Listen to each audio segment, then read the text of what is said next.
সামনেই বড়দিন। বৃহস্পতিবার বড়দিন থেকে নতুন বছর। এই সময় ঐতিহাসিক হাজারদুয়ারি প্যালেসে দর্শনে আসেন বহু পর্যটকরা, কিন্তু অনেকেই হাজারদুয়ারি এলেও গাইড নিতে চান না। গাইড নিলে ইতিহাসের সম্পর্কে জানা যায়। বর্তমানে সরকারিভাবে স্বীকৃতি দিয়ে ট্রেনিং দেওয়া হয়েছে গাইডদের। পর্যটকদের জন্য মাথাপিছু গড়ে 50 টাকা করে ধার্য করা হয় গাইডদের। তাই হাজারদুয়ারি এলে গাইড নেওয়ার বার্তা দিচ্ছেন গাইডরা। প্রথম কথা হচ্ছে হাজারদুয়ারি মিউজিয়াম পর্যটকরা যারা আসে তাদেরকে প্রথমে আমরা অ্যাপ্রোচ করি যে আপনারা হাজারদুয়ারি মিউজিয়াম দেখতে গেলে আপনাদের এখানে যেগুলো আছে আমরা দেখাই বুঝে আমরা মিউজিয়াম গাইড, অ্যাকচুয়ালি আমরা গাইড। প্রত্যেকটা জিনিস আমরা দেখি বুঝি আপনাদের সঙ্গে একটা আমাদের নিজস্ব একটা যে রেট আছে যেটা আমরা যাকে যখন রেট নিয়ে তাদেরকে পুরোটাকে।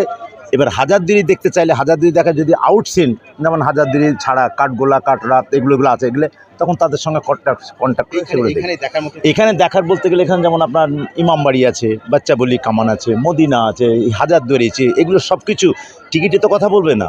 আমরা গাইড হিসাবে সামান্য একটা চার্জে গাইড নিয়ে তার ইতিহাসটাকে মানে পার্টিকে বলে বুঝে আমরা প্রবেশ করাই।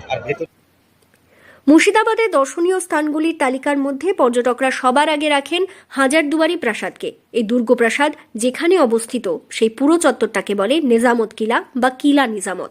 হাজারদুয়ারি ছাড়াও ইমামবাড়া, ঘড়িঘর, মদিনা মসজিদ, চক মসজিদের মতো বেশ কিছু স্থাপত্য রয়েছে কিলা নিজামত এলাকায়। তবে সেগুলো দর্শনের জন্য এলেই হাজারদুয়ারিতে প্রয়োজন গাইডদের। তাই গাইড নেওয়ার বার্তা দিচ্ছেন গাইডরা। 1 বছর আগে উৎকর্ষ বাংলা প্রকল্পের মধ্য দিয়ে প্রশিক্ষণ দেওয়া হয় গাইডদের।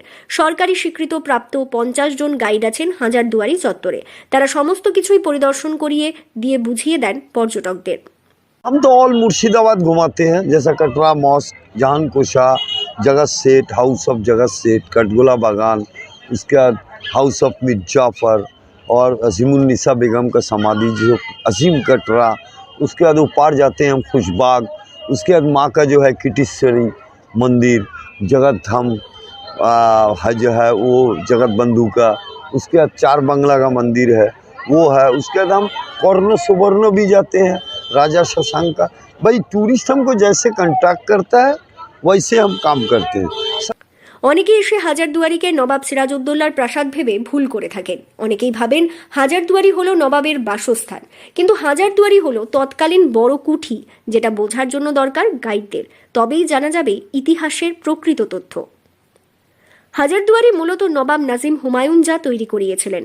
1829 সালে তিনি এই প্রাসাদের ভিত্তিপ্রস্তর স্থাপন করেন। গোটা স্থাপত্যের রূপকার ছিলেন ডানকান ম্যাকলিওড।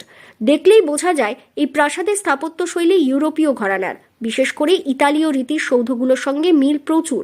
1837 সালে মুর্শিদাবাদের প্রধান আকর্ষণ হাজারদুয়ারির নির্মাণ কার্য শেষ হয়। 41 একর জায়গা নিয়ে এই প্রাসাদ দাঁড়িয়ে আছে। 1000টা দরজা আছে বলে এর নাম হাজারদুয়ারি। অবশ্য দরজাগুলির মধ্যে 100টাই নকল। তবে চট করে দেখে নকল দরজাগুলোকে চিহ্নিত করা বেশ মুশকিল। দেওয়ালের মধ্যে এমনভাবে ডিজাইন করা, বাইরে থেকে দেখলে হুবহু আসল দরজা মনে হবে। দুর্গ প্রাসাদে যদি হঠাৎ করে শত্রুরা আক্রমণ করে বসে, তাদের বিভ্রান্ত করার জন্যই নকল দরজাগুলো বানানো হয়েছিল। সাধারণভাবে প্রাসাদটি হাজারদুয়ারি নামে প্রচলিত হলেও হুমায়ুন যা একে বড়কুঠি নামেই ডাকতেন। ভেতরে নবাবদের এবং ইংরেজদের যাবতীয় যা জিনিস আছে ঘরের ভেতরে আছে, কিন্তু মাথায় রাখবেন হাজারদুয়ারি মিউজিয়াম এটা সেন্ট্রাল, এটা আর্কোলজিক্যাল সার্ভে অফ ইন্ডিয়া। এর ভেতরে 3টে জিনিস একদম নিষিদ্ধ সরকার থেকে কড়াকড়িভাবে করা আছে। 1, ঘরের ভেতরে যাওয়ার আগে পর্যটক যারা আসবে মোবাইল ক্যামেরা থাকলে ওগুলো অফ করে নিয়ে যেতে হবে। 2 নম্বর, ভুলক্রমে কোনো ঘরের ভেতরে জল বা খাবার জাতীয় জিনিস খাওয়া যাবে না। 3 নম্বর, ঘরের ভেতরে জিনিসের কাছে গিয়ে হই হুল্লোড় করে দাঁড়িয়ে চেঁচামেচি করে কথা বলা যায় না, এবং ভেতরে গাইডকে কথা বলে বোঝাতে দেবে না, কারণ লেখা আছে guiding inside the museum don't touch silence place. বাইরে আপনারা বুঝিয়ে আমরা প্রত্যেকটা জিনিস গেট বাই গেট বুঝিয়ে তারপরে পর্যটককে প্রবেশ করবে। আমাকে যদি বলে বা গাইডকে যদি বলে ভেতরে গিয়ে বোঝাতে হবে, আমরা পারবো না, কারণ আমাদের ঘরের ভেতরে গাইড করা অ্যালাউড নেই।